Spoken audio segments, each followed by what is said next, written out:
الحمد لله وكفى وسلام على عباده الذين اصطفى اللهم صل على سيدنا ومولانا محمد النبي الأمي وعلى آله وأصحابه وبارك وسلم تسليما كثيرا كثيرا۔ میرے معزز خواتین و حضرات، اسی 5ویں پارے میں کچھ آگے چل کر سورۃ فاتحہ کی ایک آیت کی تشریح ہے۔ جو دعا ہم نے سورۃ فاتحہ میں مانگی تھی، اہدنا الصراط المستقیم، اے اللہ ہمیں سیدھے راستے پہ چلا، اور ساتھ یہ بھی عرض کی تھی صراط الذین انعمت علیہم، اے اللہ ایسے لوگوں کے راستے پر چلا جن پر تو نے انعام فرمایا۔ تو یہاں اسی انعام یافتہ لوگوں کا ذکر ہے۔ اللہ فرماتے ہیں انعم اللہ علیہم من النبیین والصدیقین والشہداء والصالحین وحسن اولئک رفیقا۔ ان انعام یافتہ لوگوں کا ذکر ہے۔ یہ انعام یافتہ لوگ جو ہیں ان کے 4 طبقات ہیں۔ نمبر 1 انبیاء علیہم السلام، نمبر 2 صدیقین یعنی صحابہ کرام، نمبر 3 شہداء، نمبر 4 اولیاء عظام۔ پہلی بات کہ انبیاء علیہم السلام کی بات مانو۔ نبی تو ہر علاقے میں نہیں ہوتا، اس لیے فرمایا کہ صحابہ کرام کے نقش قدم پر چلو۔ پھر یہ بات تھی کہ ہر علاقے میں صحابی بھی نہیں ہوتا یا نہیں پہنچ پاتا، تو فرمایا کہ شہداء کے نقش قدم پر چلو۔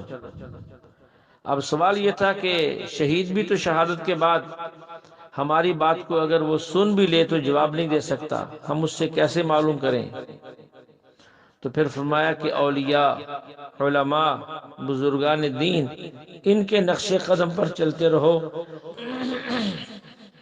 تو تم جو ہے اس جماعت میں شامل ہو جاؤ گے جو انعام یافتہ ہے۔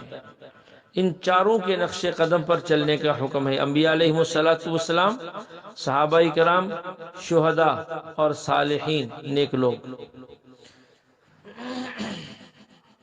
اس کے بعد ایک آیت ہے، اللہ فرماتے ہیں وَلَوْ رَدُّوهُ إِلَى الرَّسُولِ وَإِلَى أُولِي الْأَمْرِ مِنْهُمْ لَعَلِمَهُ الَّذِينَ يَسْتَنبِطُونَهُ مِنْهُمْ۔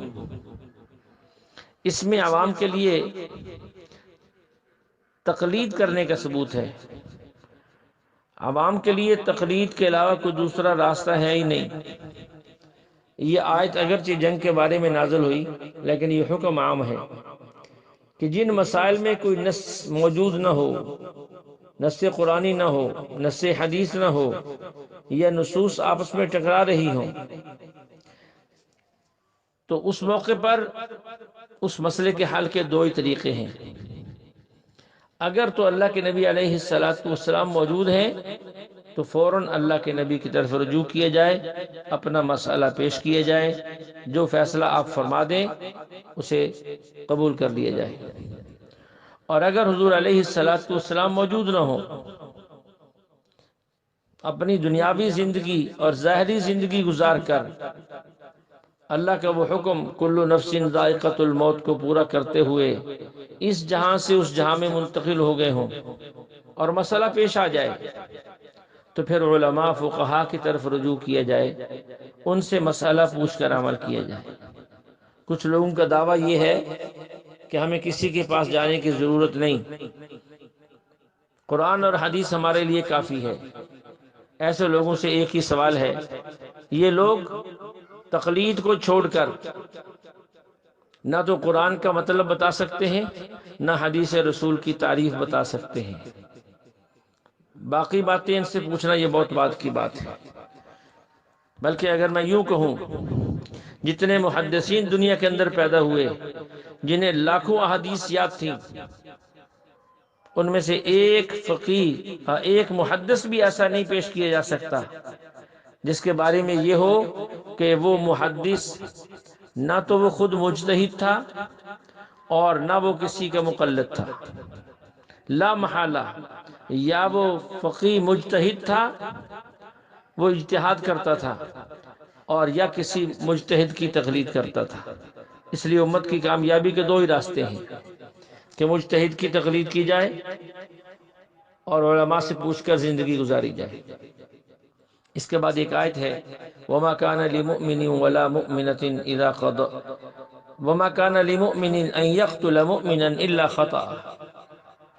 اس میں اللہ تعالیٰ نے قتل کے احکام بیان کیے ہیں. مسلمان کی شان کے لائق نہیں کہ کسی دوسرے مسلمان کو بلا وجہ قتل کر دے. غلطی سے تو ہو جاتا ہے، بلا وجہ جان بوجھ کر قتل کر دے یہ مسلمان کی شان کے خلاف ہے، اور اس پر سخت وعید ہے. قتل کی بظاہر دو قسمیں ہیں. ایک کو قتل عمد کہتے ہیں، جان بوجھ کر قتل کرنا. نمبر دو اسے قتل خطا کہتے ہیں، غلطی سے قتل ہو جانا. قتل خطا کی تین صورتیں ہیں. نمبر ایک، مومن قتل ہو جائے تو قاتل پر دیت اور کفارہ دونوں لازم ہیں. دیت کی مقدار احادیث میں بیان کر دی گئی ہے، 100 اونٹ یا 10,000 دینار دینے لازم ہوں گے. اور کفارہ میں ایک مسلمان غلام کو آزاد کرنا ہوگا. اگر غلام نہیں یا غلام ملتا نہیں تو 2 ماہ مسلسل روزے رکھنے ہوں گے. نمبر 2، اگر کوئی مسلمان دارالحرب میں رہتا ہے، اسے غلطی سے قتل کر دیا گیا تو صرف کفارہ لازم ہوگا. نمبر 3، اگر کوئی ذمی جو دارالاسلام میں معاہدہ کے تحت رہتا ہے اور معاہدہ کی پاسداری بھی کرتا ہے، اس کو کسی نے قتل کر دیا تو اس میں بھی قاتل پر کفارہ بھی آئے گا اور دیت دینی بھی لازم ہوگی. اس لیے انسان کو سوچ سمجھ کے قدم اٹھانا چاہیے. اللہ جل شانہ ہمیں ہر کبیرہ اور صغیرہ گناہ سے بچنے کی توفیق عطا فرمائے. وآخر دعوانا ان الحمد للہ رب العالمین.